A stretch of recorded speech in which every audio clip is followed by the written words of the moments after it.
Na introdução desse terceiro eixo que nós começamos a ver sobre poder, nós olhamos para um dos atributos de Deus, né? Os irmãos lembram, né?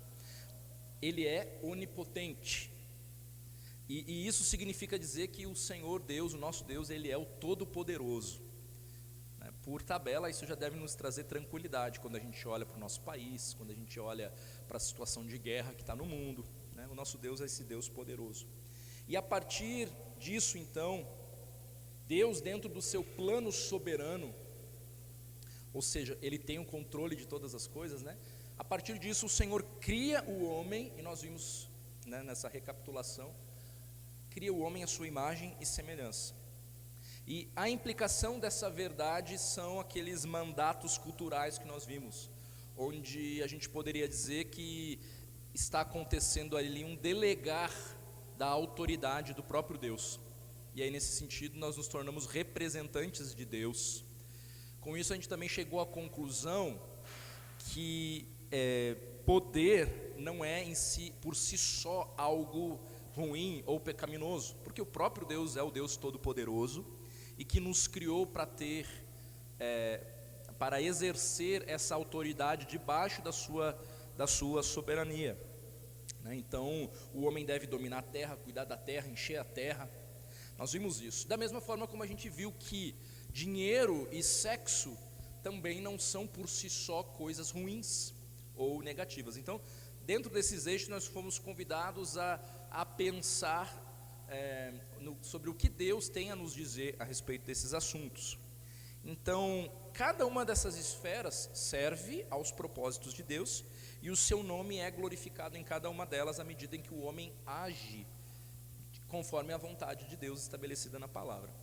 Então, esse poder delegado ao homem, ele foi corrompido com a entrada do pecado, né, no mundo mesmo, lá com Adão e Eva, acabando com toda a nossa raça mesmo, a raça humana ali, né? Então, o homem, querendo ser como Deus, ele acaba deturpando a ideia de um poder mediado que glorifica a Deus. Então, como vimos, o egocentrismo, a vaidade, a ambição, a intolerância, a corrupção, isso tudo passou a fazer parte, vamos dizer assim, dos valores que regem o coração do homem, e essa noção de poder, né? Então, a parte de Cristo, toda a construção que o homem pode ter em torno do poder foi corrompida, né? E a nós cabe resgatar. A única solução para a humanidade, então, ela se dá em Cristo Jesus, e é nisso que nós iremos nos concentrar nessa manhã, nesse resgate, né? Deus em Cristo Jesus, Ele manifestou o seu grande poder, que é capaz de redimir o homem caído. Então, em Cristo, nós fomos resgatados, e nós somos capacitados a nos submetermos ao seu senhorio, e assim fazendo, nos tornamos então capacitados a viver esse resgate que foi iniciado por Cristo, no que se refere a uma vida que passa a se mover dentro das esferas de poder de um modo que glorifica a Deus. Então, nós como igreja do Senhor Jesus Cristo, e a gente tem falado de poder, então, pensando nesse atributo de Deus, e na criação do homem, em como tudo isso se deu, como o pecado atrapalhou tudo, e hoje o convite é que a gente olhe para esse outro feito de Deus, que é a própria igreja do Senhor Jesus Cristo. Esta igreja que somos nós, todos nós que cremos em Jesus Cristo como Senhor, como Salvador da nossa vida, que confiamos a nossa vida a Deus, né, que entendemos o sacrifício de Cristo em nosso favor, esta igreja é dotada de uma autoridade que não procede de um caminho proposto pelo homem. Então, a ideia nesta manhã, pensando na ideia de um poder espiritual, é dizer que este poder, entre aspas, espiritual, ele pertence à igreja do Senhor Jesus Cristo. Então, nós em Cristo somos revestidos de poder, e aí vamos entender o que isso significa, né? Em que consiste esse poder espiritual, vamos dizer assim, o que significa isso na prática, porque também há muita confusão aí em torno disso.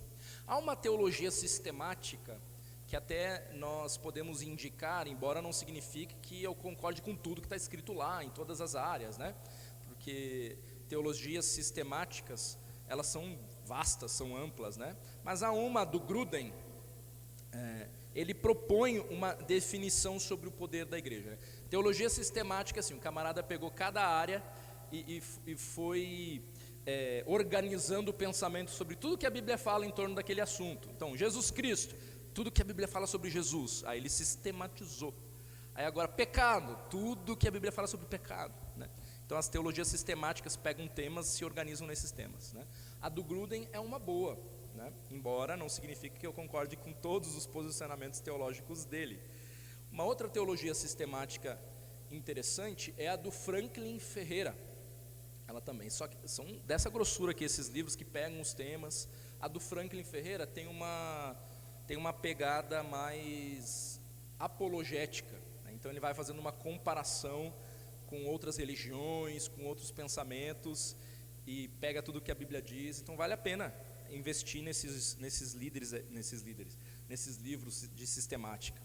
E o Gruden, ele vai propor uma definição sobre esse poder da igreja da seguinte maneira: o poder da igreja está na autoridade dada por Deus para levar a efeito a batalha espiritual, proclamar o evangelho e exercer a disciplina da igreja. Então, para esse autor aqui, pensar no poder da igreja tem a ver com essas três áreas que se sobrepõem: batalha espiritual, proclamação do evangelho e disciplina na igreja. E isso faz sentido porque a igreja do Senhor Jesus Cristo é quem possui legitimidade para atuar nessas áreas com autoridade de fato, autoridade dada pelo próprio Senhor Jesus Cristo. E a ideia hoje é entender um pouco disso, né? Então, quando a gente está falando de poder da igreja, nós não estamos olhando hoje naquela perspectiva do momento histórico onde a igreja ela está ali no poder, andando em paralelo, né? Ou até acima do poder do Estado, né? Interagindo, mandando, ordenando ali. Mas nós estamos falando do poder legítimo que é dado pelo próprio Deus para nós, né? E vamos olhar para algumas ênfases disso. Então, batalha espiritual, proclamação do evangelho, disciplina da igreja, esses três temas que andam juntos e se misturam. Então Paulo lembra a igreja de Corinto, quando ele está escrevendo ali para os coríntios, de uma realidade que nós precisamos trazer à memória. Então lá em 2 Coríntios 10, segunda carta aos Coríntios, capítulo 10, versículos 3 e 4. 2 Coríntios 10, segunda carta aos Coríntios, capítulo 10, versículo 3 e 4, diz assim: porque as armas da nossa milícia não são carnais, e sim poderosas em Deus para destruir fortalezas. Então, embora andando na carne, eu li só o 4, né? O versículo 3 fala assim: porque embora andando na carne, não militamos segundo a carne. E aí o versículo 4: porque as armas da nossa milícia não são carnais, e sim poderosas em Deus para destruir fortalezas, anulando nós sofismas, enganos, né? Então as armas usadas contra forças demoníacas que tentam impedir a propagação do evangelho e o avanço da igreja, nós sabemos, encontram-se na prática da oração, na adoração, no poder da palavra de Deus, na fé, na retidão da conduta daqueles que pertencem ao povo de Deus, os membros da igreja. Há um combate espiritual que nós precisamos entender, que precisamos vivenciar esses aspectos da caminhada cristã, né? Alguém abre para nós em Efésios capítulo 6. Em Efésios capítulo 6, dos versos 10 a 18, Paulo ele nos dá detalhes sobre uma armadura própria para esse combate, né? Alguém leia para nós com toda a força do pulmão aí bem alto. Efésios capítulo 6, versículo 10 até o 18.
Amém. Efésios 6:10 nos dá a noção que de fato estamos numa guerra, de que há sim uma batalha de ordem espiritual e que só pode ser combatida de maneira espiritual, né? Agora, é claro, na vida do crente tudo é espiritual, então tudo que fazemos, pensamos, né, a maneira como vivemos a ética cristã nesse mundo, né, isso reflete o caráter de Cristo.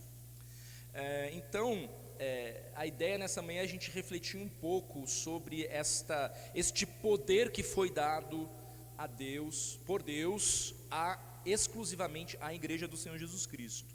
Esta batalha então da igreja envolve essas armas que o texto vai nos dizer, poderosas em Deus, mas o pressuposto para a utilização dessas armas está no Espírito de Deus.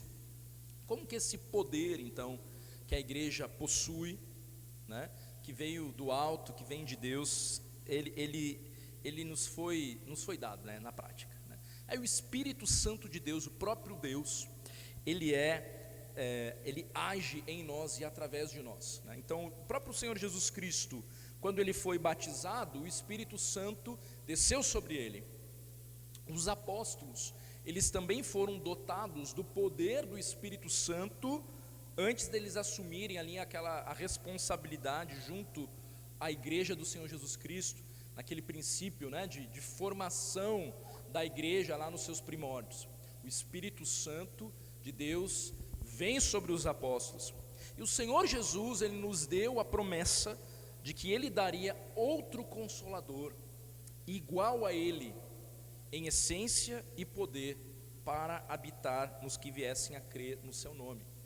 Então a igreja do Senhor Jesus Cristo, ela está envolvida numa batalha espiritual, mas esta batalha, ela só pode ser vencida na capacitação do Espírito Santo, utilizando-se das armas disponibilizadas por Deus.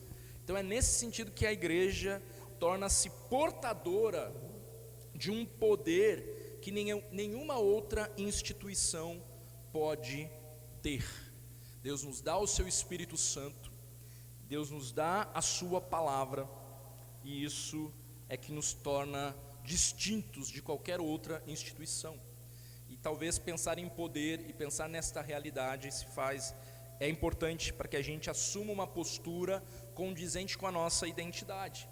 A nossa tendência é minimizar o poder da igreja, especialmente quando nós olhamos para os governos desse mundo, né, ou para organizações aí educacionais e empresariais que possuem uma grande influência, e aí a igreja parece que vai minguando diante dessas frentes, como se nesse mundo eles sim tivessem pudessem agir, intervir e moldar a sociedade, né? E a tentativa nessa manhã é a gente refletir para resgatar esse princípio de que Deus nos deu um poder que nenhuma outra instituição nesse mundo tem, e nós precisamos nos revestirmos dessa autoridade que nos foi dada por Deus como igreja. E é interessante pensar em igreja, de que a igreja pressupõe a coletividade, né? Essa coisa de eu sou a igreja sozinho, ela não existe, né? Nós somos a igreja num corpo de Cristo, no envolvimento de interação, de mutualidade, né? É por isso que não faz sentido andar sozinho. Andar sozinho não faz parte do plano de Deus, não é igreja, né? Então, fato é que Deus é o fundador da igreja, cujo cabeça da igreja é o próprio Senhor Jesus Cristo, e Ele nos revestiu de uma autoridade que não pode ser menosprezada ou diminuída por nós. Então nós precisamos compreender essa verdade para agir de acordo com o chamado que Deus nos deu, algo que então não pode ser terceirizado, e isso torna o papel da igreja então tão sublime, tão maravilhoso, tão poderoso, né? Não sei o quanto consciente você está disso, quando você olha para a sua própria vida, a maneira como você tem agido, a disposição do seu coração, o quanto essa noção de que Deus nos chamou para ser igreja, e esta igreja, ela tem um valor sublime aos olhos de Deus, porque Deus derramou do seu poder sobre ela para que ela cumpra uma missão, o quanto que essa realidade faz parte, né, do teu dia a dia. Então que nessa manhã a gente possa olhar para esses princípios e encorajar uns aos outros aqui, até no final dessa EBD, orando uns pelos outros, para que a gente se aproprie de algo que Deus nos deu, né, e que Deus nos encaminhou para viver. Então, primeiro, o Espírito Santo é o próprio Deus, que habita em todo aquele que crê. Ele não é um ser inanimado, né? Não é um ser que é fruto da imaginação do homem, mas o Espírito Santo é a promessa do Pai realizada no Filho para conferir autoridade e poder aos salvos. Então, somente por meio do poder do Espírito Santo é possível que o homem seja uma testemunha eficaz de Cristo Jesus, e em quem o Espírito atua então o testemunho, e aí sim de forma eficaz. Lá em Atos capítulo 1 versículo 8, nós lemos assim, Atos 1:8: recebereis poder ao descer sobre vós o Espírito Santo, e sereis minhas testemunhas. Em Lucas 24:49, o Senhor Jesus Cristo falando, Lucas 24:49: eis que envio sobre vós a promessa de meu Pai, permanecei pois na cidade, até que do alto sejais revestidos de poder. O Senhor Jesus Cristo apontando para uma promessa do Pai sobre um outro Consolador que seria igual a Ele, do mesmo caráter, da mesma essência. Que aí a palavra outro aqui, quando Jesus usa, é um outro, mas que em grego dá a ideia de outro igual, outro não diferente de mim, mas outro igual. E aí é que a gente tem já a trindade estabelecida com muita clareza: Pai, Filho e Espírito Santo.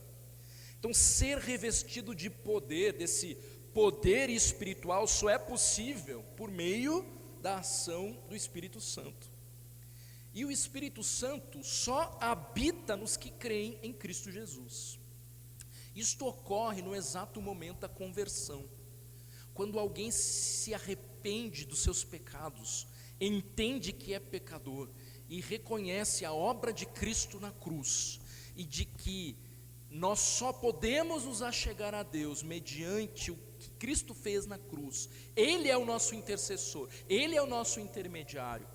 Aquele que confia exclusivamente em Cristo Jesus, então, se arrependendo dos seus pecados, então o Espírito Santo de Deus, o poder de Deus, a promessa de Deus, passa a habitar naquele que crê. Que mistério é esse? É um Deus que então está ali com a gente, né? Vivendo em nós, moldando o caráter de Cristo em nós dia após dia. Ele só habita nos que creem em Cristo Jesus. E se você ainda então não tomou uma decisão por Jesus Cristo, faça isso hoje. Arrependa-se dos seus pecados. Confie que Cristo Jesus morreu na cruz no seu lugar, pagando a sua dívida, para que você pudesse ter nova vida. E a partir então deste reconhecimento, desta confissão, receba o poder de Deus, que é o Espírito Santo de Deus, que habita naquele que crê. Passe a fazer parte da igreja do Senhor Jesus Cristo, não de um hall de membros necessariamente, mas da igreja do Senhor Jesus Cristo, que tem um papel único na história e nesse mundo. Então, fazer parte da igreja de Jesus Cristo só é possível para aqueles que creem em Cristo Jesus. E aí então, automaticamente, o Espírito Santo, naquele mesmo instante, ou seja, não é necessário nenhum outro momento de revestimento de poder de qualquer outra espécie. Quem crê em Cristo recebe o Espírito Santo de Deus. E aí sim, a partir daí, você começa a ler a Bíblia e peraí, estou entendendo. Começa a compreender. Porque antes, ler a Bíblia por si só não gera vida, porque é o Espírito Santo. Um dos ministérios do Espírito Santo é justamente nos iluminar para compreender a palavra de Deus.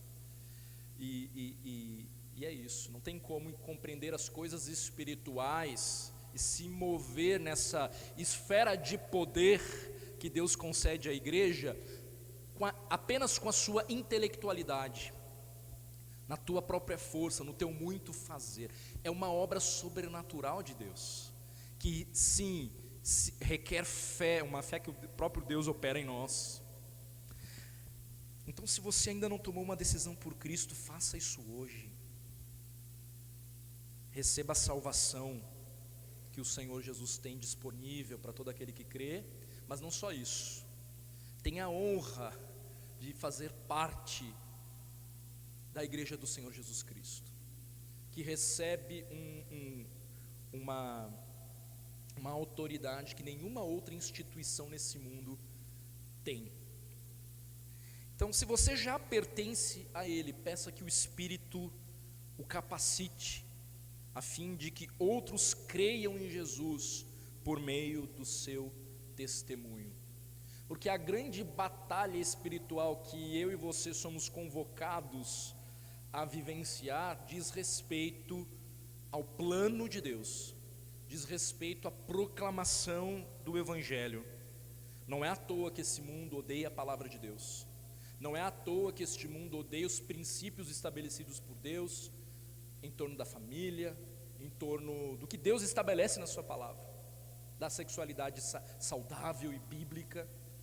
Há uma guerra e uma batalha espiritual. Quando nós nos convertermos, aquilo que antes nem nos incomodava passa a ser uma questão. O Espírito, ele ministra ao nosso coração sobre o certo e o errado, né? Então, o poder que procede do Espírito Santo tem a ver com o testemunho do Evangelho nos confins da terra. A batalha espiritual no qual nós estamos envolvidos diz respeito ao cumprimento da nossa missão. Ao que tudo indica, então, é isso: batalha espiritual. A noção de batalha espiritual que nós devemos ter, ela se relaciona diretamente à missão que nós recebemos de Jesus. Abra sua Bíblia lá na segunda carta do apóstolo Paulo a Timóteo. A segunda carta de Paulo a Timóteo, no capítulo 1, no versículo 7.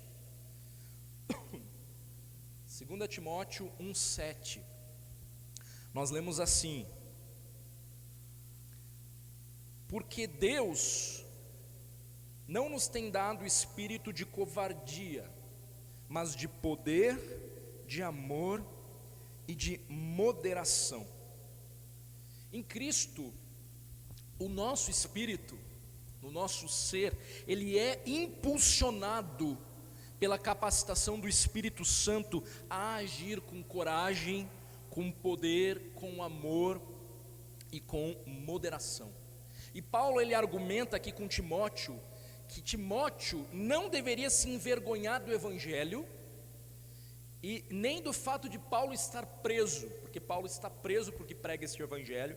Então Paulo está exortando Timóteo: Timóteo, não se envergonhe destas coisas aqui, e pelo contrário, ele deveria, conforme no capítulo 2, versículo 1, Timóteo deveria se fortificar na graça que está em Cristo Jesus, fazendo o quê? Transmitindo a homens fiéis o mesmo ensino, o mesmo evangelho. Então a capacitação do Espírito, que é o poder de Deus sobre nós, tem sempre a ver com a proclamação do evangelho e com a edificação da igreja. Então aqui o Espírito, porque Deus não nos tem dado espírito de covardia, ou seja, o nosso espírito ele é impulsionado pelo Espírito Santo a agir com poder, com amor, com moderação no que diz respeito à nossa missão. E aí nós não nos envergonhamos do evangelho, e aí nós nos posicionamos, inclusive proclamando e ensinando outros homens para que eles também façam o mesmo, né? Então a capacitação do Espírito, que só a igreja do Senhor Jesus Cristo tem, que é o poder de Deus sobre nós, tem sempre a ver com proclamação do evangelho. A gente encontra por aí muitas pessoas pensando em batalha espiritual e sempre com um foco mais personalizado, né?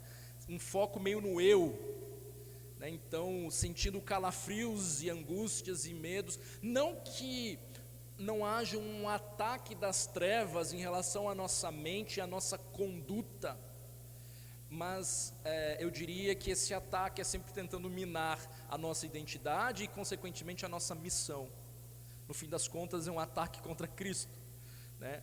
Então, ao olharmos para a igreja primitiva, ali em Atos, né, o início da igreja, o exercício desse poder de forma prática, ele se dava na firme convicção de que o evangelho era o poder, e né, o poder de Deus para vencer o pecado e despertar a fé no coração dos incrédulos.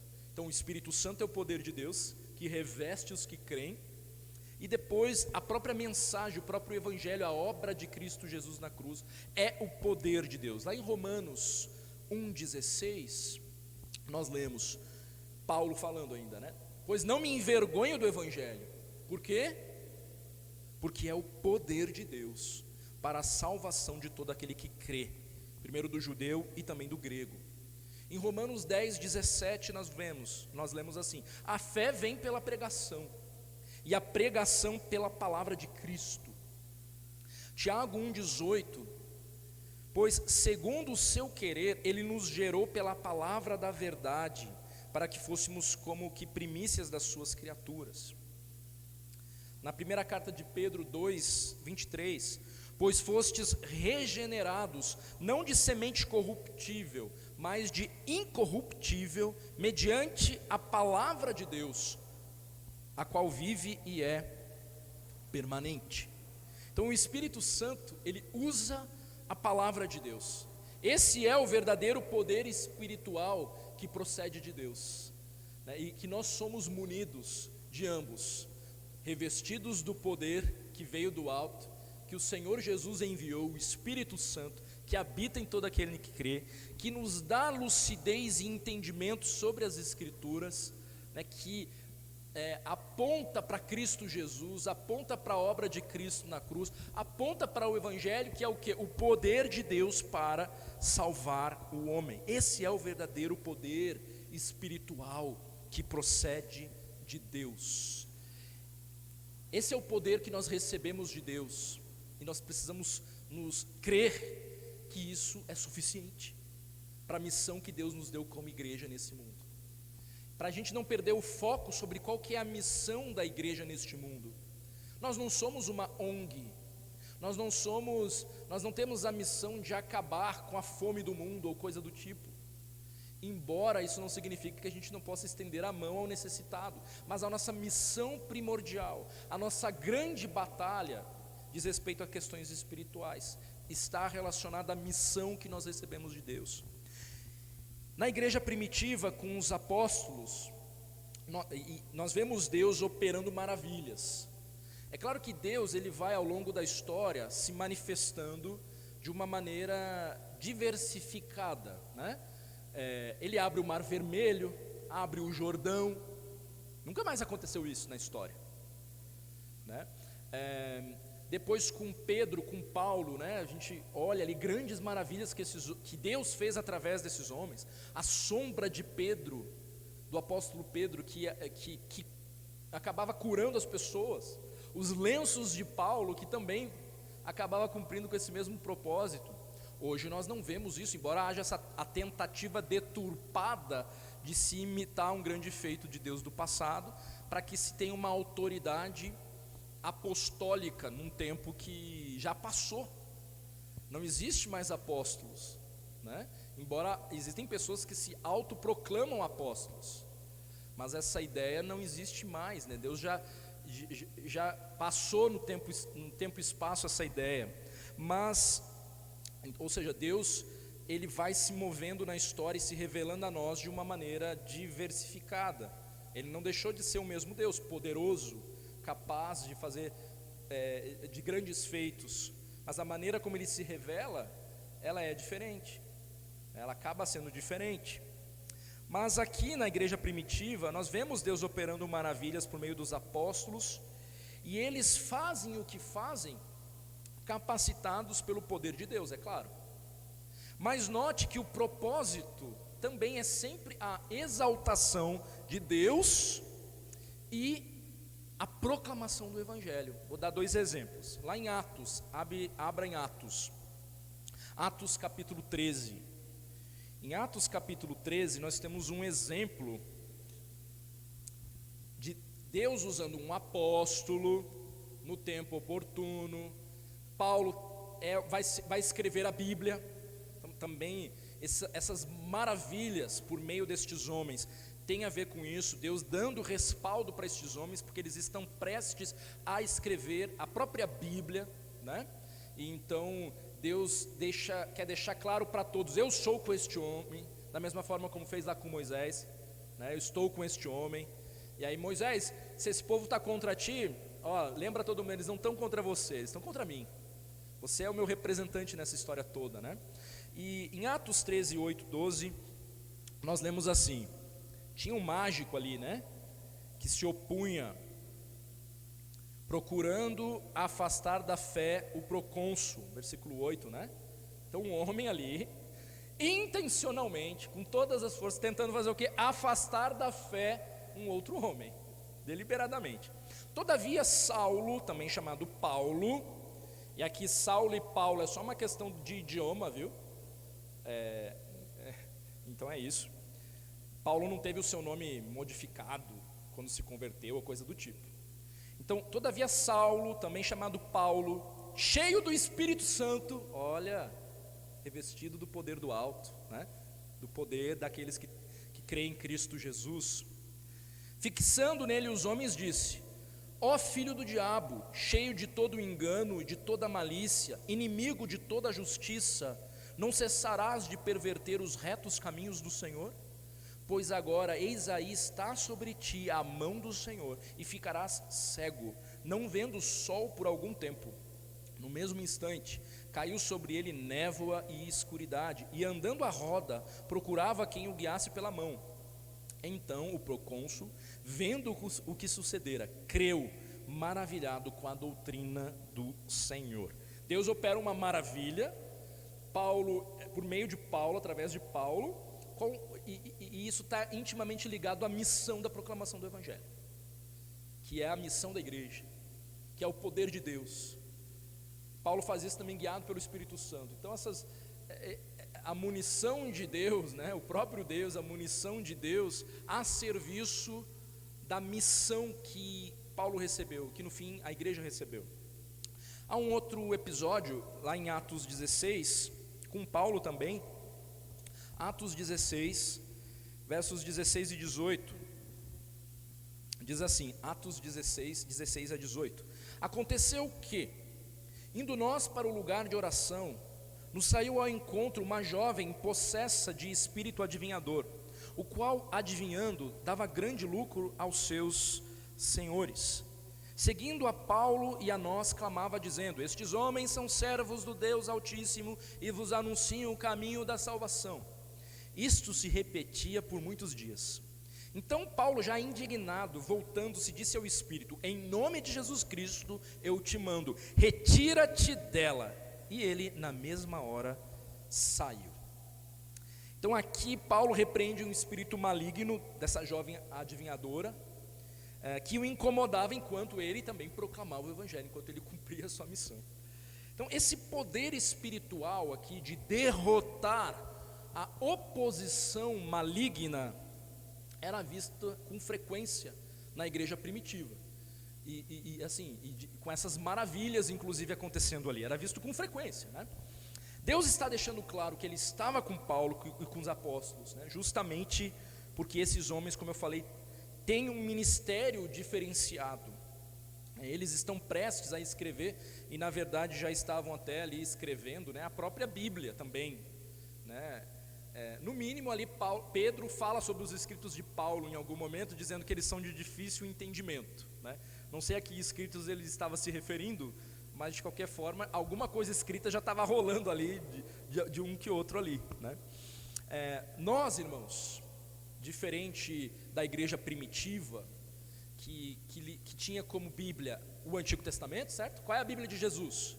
O Antigo Testamento é a Bíblia de Jesus. Há quem diga que o livro preferido de Jesus é Deuteronômio, tanto que ele cita Deuteronômio, né?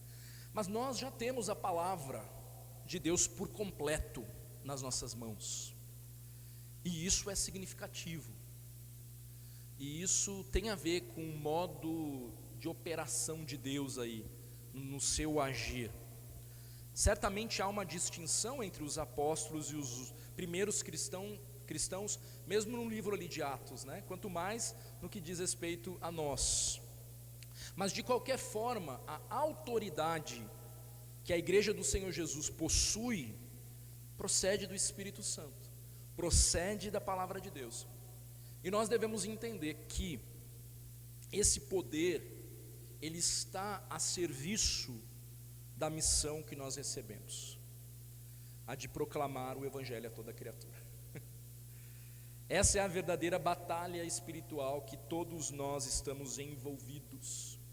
Nós precisamos relembrar uns aos outros disso, e sair daqui dispostos a proclamar este evangelho, conscientes de que não dá para fazer isso na própria força, de que não somos nós que convencemos, de que é uma obra do Espírito Santo, e que portanto nós precisamos orar, clamar, mas é claro, proclamar com clareza, tirando dúvidas, apontando para o verdadeiro evangelho. Então, um mover espiritual que não tem a palavra de Deus como carro-chefe, não vai passar de emocionalismo, fique certo disso, né? É claro que Deus toca nas nossas emoções, é claro, né? Eu não sei quantos estão assistindo aquela série The Chosen, né? Não sei se vocês já tiveram. É uma série aí que está contando a história dos discípulos, de quando eles foram chamados. Não é Bíblia, tá? Não vai lendo aquilo lá achando que é Bíblia. Mas é interessante porque os produtores têm a arte ali de mexer com as nossas emoções, né? Vale a pena depois você dar uma conferida aí, embora os produtores tenham uma miscelânea de gente lá, mas fica só ali olhando, não vai atrás dos produtores. É interessante como ele toca nas emoções, né? Mas um mover espiritual que não tem a palavra de Deus como carro-chefe não vai passar de emocionalismo. Deus toca nas nossas emoções, mas nunca a parte da sua palavra, né? Então nós precisamos assumir a responsabilidade que tiveram os irmãos do primeiro século e ter o mesmo privilégio que eles também tiveram: falar do amor de Cristo aos perdidos. E não só falar, também contribuir a fim de enviar mais obreiros para espalhar o evangelho do Senhor Jesus Cristo aos confins da terra, em lugares que eu e você não podemos ir ou não estamos dispostos a ir. E aí então Deus nos dá recursos para que outros possam ir e apontar para o Evangelho e proclamar o verdadeiro Evangelho. Essa é a nossa missão. Essa é a guerra que nós estamos envolvidos. É fácil, né, da gente se perder com os nossos trocados, com os nossos miúdos, com a nossa agenda, com as nossas, e esquecer que a vida é breve e que o tempo de proclamar o Evangelho é hoje, não é amanhã, para as pessoas que nos cercam, certos de que há uma guerra espiritual e nós temos que fazer isso com força, com coragem, na certeza de que recebemos tudo o que precisamos para fazer isso, e não ficarmos acuados, né? Mas nos levantarmos. Eu e você temos uma autoridade que nenhuma outra instituição nessa terra tem, né? E portanto nós não podemos terceirizar isso. Então nós precisamos assumir essa responsabilidade. O Espírito, ele nos dá dons para que esse propósito seja alcançado. Então nós não somos apóstolos, a nossa sombra não vai sair por aí curando ninguém, mas a igreja possui autoridade para orar contra o mal. Devemos orar para falar com a autoridade contra a oposição demoníaca à obra do Evangelho, a ter esse discernimento, né, do levante que há contra as Escrituras em várias esferas e nos posicionarmos. Então nós precisamos saber que o nosso papel é demonstrar fidelidade às Escrituras nesse mundo de trevas. Então hoje uma manhã para nós refletirmos sobre isso. O poder espiritual que Deus nos chama tem a ver com isso, mas não é só isso.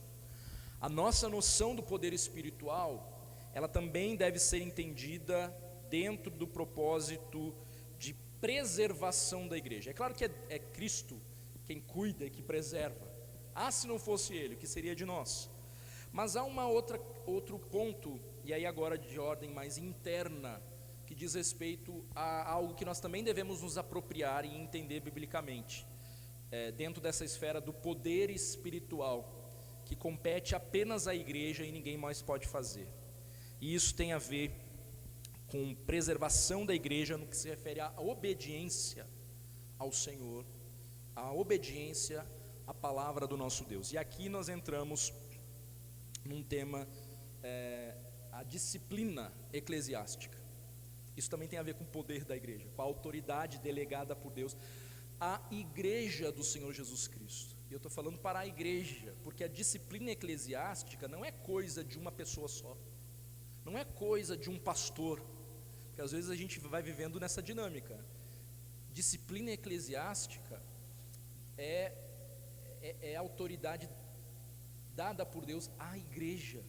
É claro que não é no meio da bagunça, é conforme o caminho estabelecido por Deus, mas está aí uma outra esfera do poder que foi dado à igreja do Senhor Jesus Cristo, que não pode ser menosprezada. Então a disciplina é esse aspecto de poder também da igreja. É claro que nós não nos tornamos juiz sobre a vida dos nossos irmãos, mas como igreja nós exercemos uma autoridade que vem do Senhor para zelar pela palavra de Deus dentro do que Ele estabeleceu. Então a igreja, e o Gruden vai falar isso, né? A igreja não possui autoridade de si mesma para legislar sobre o que é moralmente certo ou errado em um sentido absoluto, porque a autoridade de definir o certo e o errado pertence a Deus somente. A igreja pode apenas declarar e ensinar o que Deus já ordenou em sua palavra. Então nós temos uma autoridade que foi nos dada por Deus como igreja, que só pode ser exercitada por nós enquanto igreja. Preservar a sã doutrina. Então a disciplina eclesiástica, mais uma vez, ela vai se voltar para as Escrituras, ela vai se voltar para o princípio base do próprio Evangelho, né? E da Escritura que gira em torno disso tudo, né? Fala, pode falar.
Eu entendi.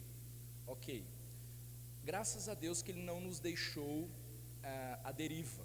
Ele nos deu, mais uma vez, né, a sua palavra e o Espírito Santo.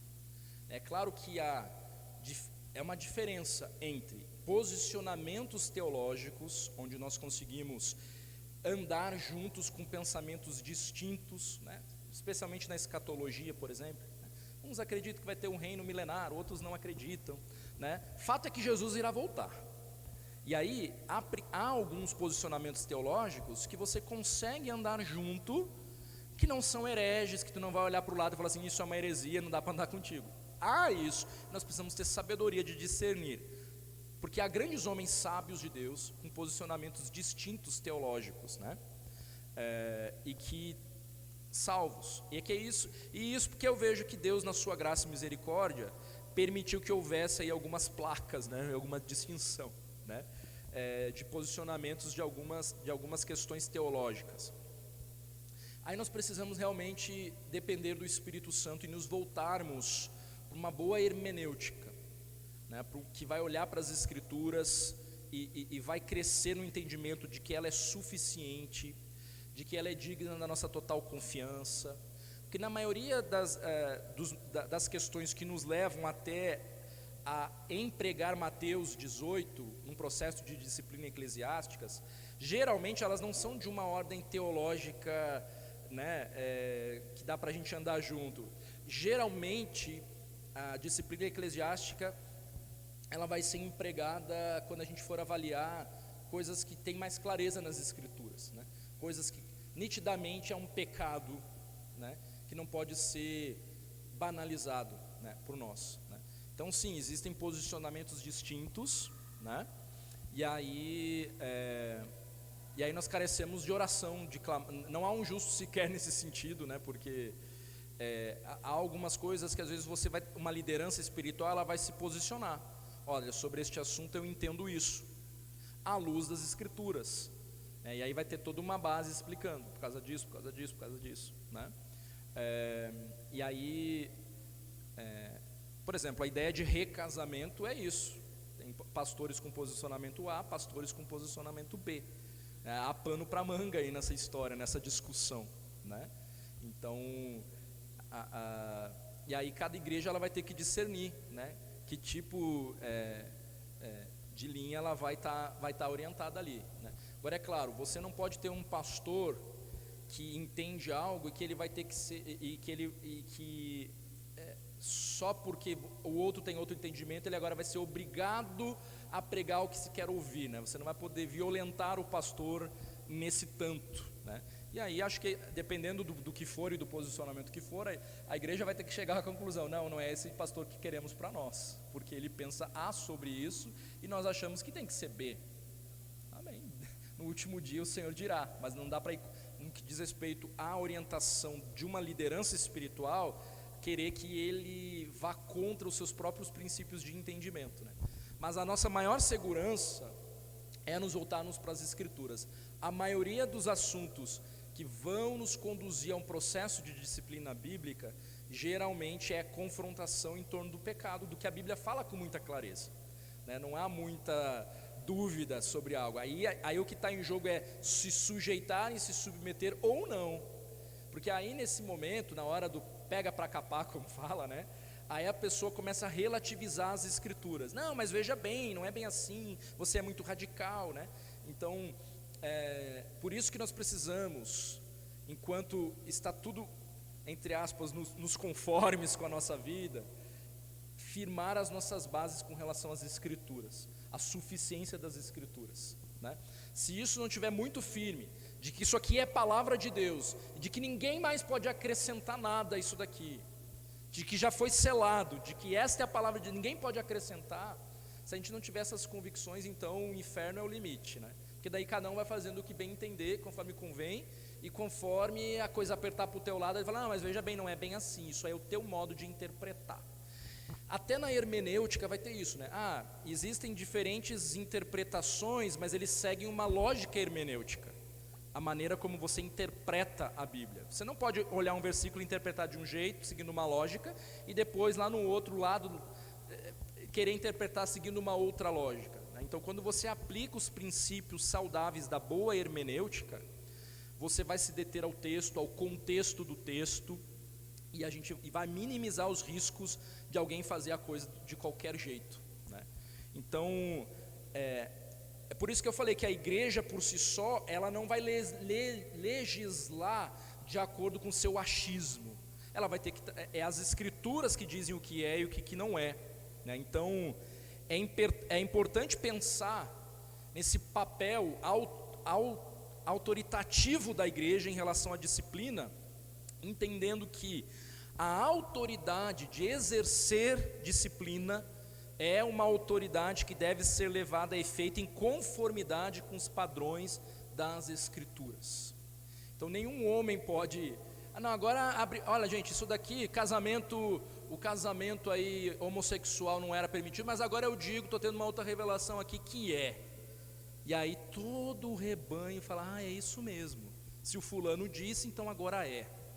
Não é à toa que algumas comunidades ficam sempre, ano após ano, atentas ao que será dito, porque a palavra do homem está em pé de igualdade com as escrituras. Então, à medida em que a gente se posiciona e fala, não, a Bíblia ela é suficiente, a Bíblia é a palavra de Deus, nós vamos minimizando as chances de qualquer homem vir e acrescentar ou dizer o que vai ser, o que não vai ser válido, de acordo com os tempos, né? Então, o segredo é nos voltarmos para as escrituras. Então, essa é uma outra questão que diz respeito à nossa autoridade como igreja, que não pode ser terceirizada, nem o evangelismo, que só nós podemos fazer isso, e nem a disciplina eclesiástica, que também é um pressuposto dado por Deus à igreja do Senhor Jesus Cristo. Isso não pode ser terceirizado ou negligenciado também. Então Paulo, quando ele exorta aos coríntios sobre as demandas que deveriam ser resolvidas entre eles, lembram desse episódio lá em 1 Coríntios capítulo 6, eles tinham demandas uns contra os outros, e Paulo questiona assim, para vergonha de vocês eu digo o seguinte, não há porventura nenhum sábio entre vós que possa julgar no meio da irmandade? Irá um irmão ao juízo contra um outro irmão, e isto perante incrédulos? Então Paulo está questionando, gente, não tem ninguém sábio no meio de vocês, que vocês precisam levar as picuinhas de vocês lá para o Supremo Tribunal Federal, para que eles resolvam as coisas para vocês, diante de incrédulos? Vocês estão loucos? Não façam isso. Aí ele pergunta, não sabem vocês que nós vamos julgar? Até os anjos. E aí vocês levando as coisas para fora. Deus nos deu uma autoridade como igreja para tratar o pecado. Só vai fazer sentido para quem é igreja. Isso só vai ser tratado com quem é igreja. E Deus trata com quem é igreja mesmo, com quem é filho. Aí tem que tomar cuidado, porque se você está vivendo uma vida miserável e porca, sem disciplina, há de se tomar cuidado. Será que é filho? Porque um pai repreende o seu filho. Então é interessante Paulo exortando o povo, vocês estão loucos, estão indo para fora? Se isso deveria ser suprido aqui no meio. Então o princípio de autoridade, a gente está falando de poder espiritual, né? Da igreja, para julgar as demandas internas, então é estabelecido pelo apóstolo Paulo.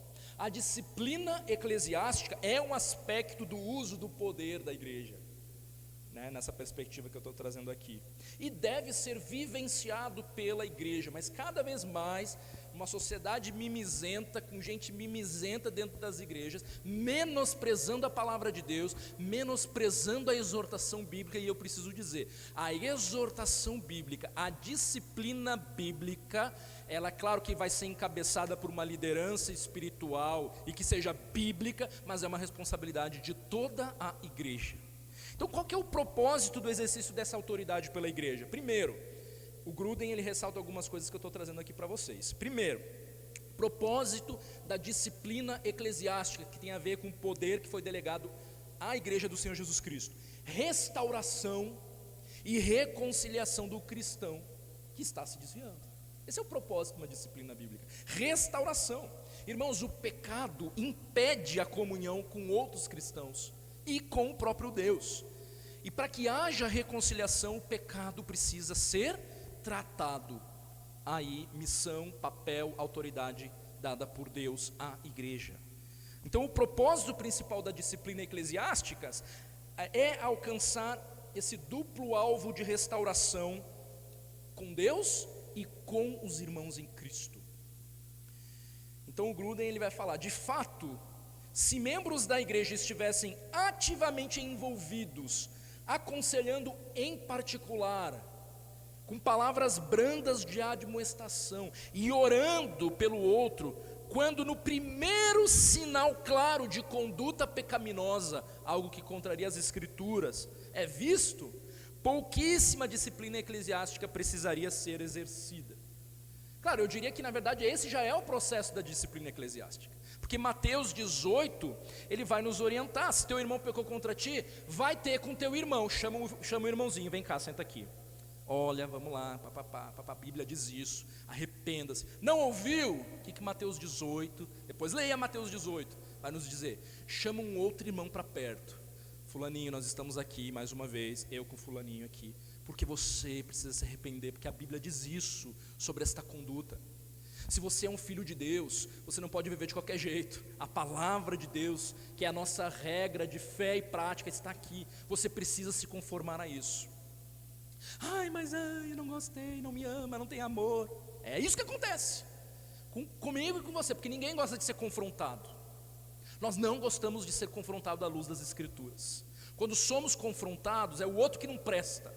Nós precisamos humildemente entender que sem uma igreja sem disciplina eclesiástica, sem a mutualidade da confrontação, em amor, todos nós precisamos aprender a fazer isso, em amor, com firmeza em amor, se torna uma igreja doente, leprosa, que mais cedo ou mais tarde cairá em plena ruína, de um jeito ou de outro. Só não cai porque o Senhor é muito misericordioso e bondoso e preserva a sua igreja, não é verdade? A verdade é essa. Mas o objetivo é a restauração. O processo ele já terminaria aqui, numa conversa entre duas pessoas, de acordo com Mateus 18. É diante da dureza do coração que Deus nos dá autoridade para não tolerarmos o pecado. Mas pastor, todos nós pecamos, verdade? Todos nós pecamos. Mas aqui estamos falando de um pecado deliberado, flagrante, recorrente, sem arrependimento. E com tudo isso, nós ainda não nos tornamos juízes sobre a vida de ninguém. Disciplina eclesiástica não tem nada a ver com se tornar juiz. Há espaço somente para um juiz. É você abre a Bíblia, mostra a verdade, ama o teu irmão, repreende. E Mateus 18 vai dizer assim, e se não se arrepender, então leva para toda a igreja. E o objetivo ainda é a restauração.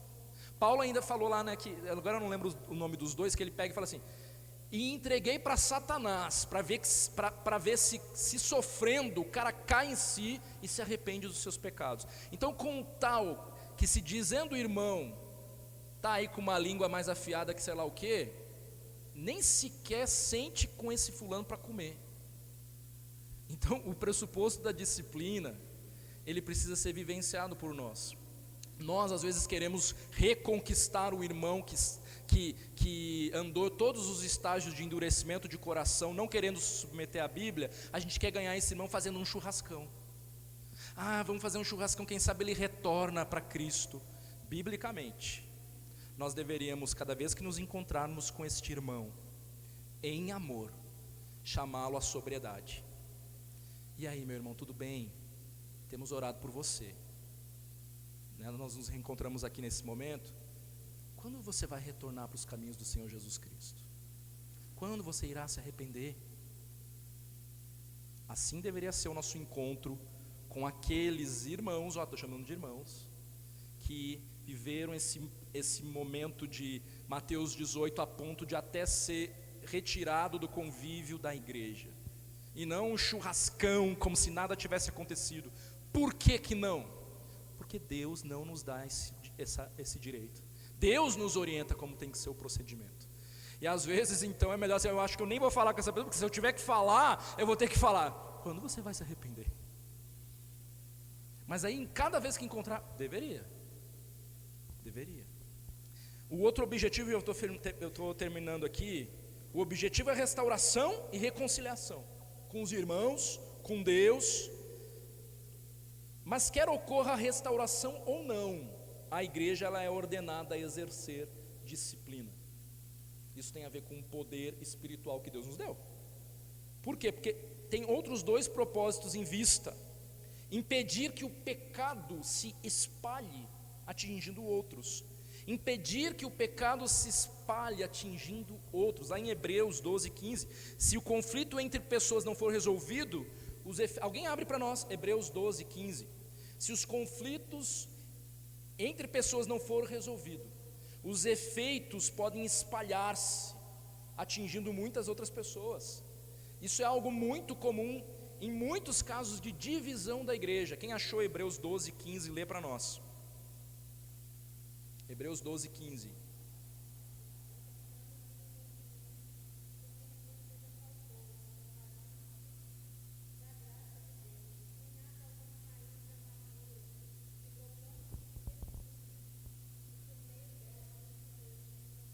Uma raiz de amargura que acaba contaminando outros, né? O mesmo princípio estabelecido. O pecado, ele precisa ser tratado biblicamente com amor, mas sem negociar o princípio bíblico. Paulo, ele orienta isso quando ele fala para a igreja expulsar o homem que vivia lá dormindo com a esposa do pai, com a madrasta, né? Provavelmente ali em 1 Coríntios 5, ele fala: vocês estão loucos, nem o mundo tolera isso, vocês estão tolerando isso no meio da igreja. Expulsem esse homem do meio de vocês, porque daqui a pouco vocês estão achando que isso é normal, né? Claro, aí depois Paulo até manda assim: olha, ele se arrependeu, galera, vamos, traz ele para perto, ele se arrependeu, vamos lá, né? Então, para que o pecado não afetasse a igreja toda, Paulo também orienta Timóteo que os líderes que persistissem no pecado, eles deveriam ser repreendidos na presença de todos. Presbíteros, pastores, como é que trata o pecado? Na presença de todos. Qual o objetivo? Para que também os demais temam. 1 Timóteo 5:20. Deus leva muito a sério a questão da disciplina, mas isso é algo que deve ser exercitado, só pode ser exercitado no contexto de igreja. E olha, irmãos, estou para escrever aqui um termo para que todos os membros desta igreja assinem, um termo se comprometendo a se submeter às escrituras, a se submeter à disciplina eclesiástica, porque os tempos estão tão sombrios, que hoje você ousar disciplinar alguém biblicamente, daqui a pouco você acaba no tribunal aí do mundo mesmo. É triste a dureza do coração dentro da igreja. E por fim, o outro propósito desse poder que nos foi dado: proteger a pureza da igreja e a honra de Cristo. E mais uma vez, é claro que todos nós somos pecadores, né? A questão se refere ao cristão que permanece em pecado de uma maneira evidente para os outros, especialmente para os descrentes. Mas espera aí, a Thaís não é ali daquela igreja do lado do Sesc? Ela tá, como assim? Especialmente para os descrentes, e isso traz sem dúvida desonra a Cristo, desonra ao Evangelho. Não dá para brincar com o pecado e nós como igreja ficar tapando o sol com a peneira. Nós não somos juízes. E outra, isso não é uma tarefa exclusiva do pastor. Às vezes parece que a igreja vai olhando para o pastor como se ele fosse o diretor da escolinha, que vai chamar os aluninhos para dar uma mijada, né? Para chegar ali, olha, gente, essa é uma tarefa da igreja como um todo, claro, feita em ordem, com decência, com sabedoria, mas nós precisamos então não negligenciar esses dois pontos principais aqui no que diz respeito ao poder que a igreja possui: a exclusividade da proclamação do Evangelho e a exclusividade da disciplina bíblica. São duas coisas que só nós podemos fazer como igreja do Senhor Jesus Cristo, que não dá para terceirizar para outros e que há consequências graves quando nós negligenciamos. Agora nós temos que entender que o Senhor nos deu, nos revestiu com poder que veio do alto, o Espírito Santo, e nos deu a sua palavra, que é poder de Deus, segurança para todos nós. E é com essas duas bases que nós nos movemos neste mundo de trevas, proclamando o Evangelho, e que nós honramos o nome de Cristo à medida que nós cuidamos uns dos outros, amando, apontando o pecado, buscando ajudar, ser cuidador dos nossos irmãos em Cristo. Que assim seja, né? Alguém quer concluir, falar alguma coisa? Então vamos orar. Que o Senhor nos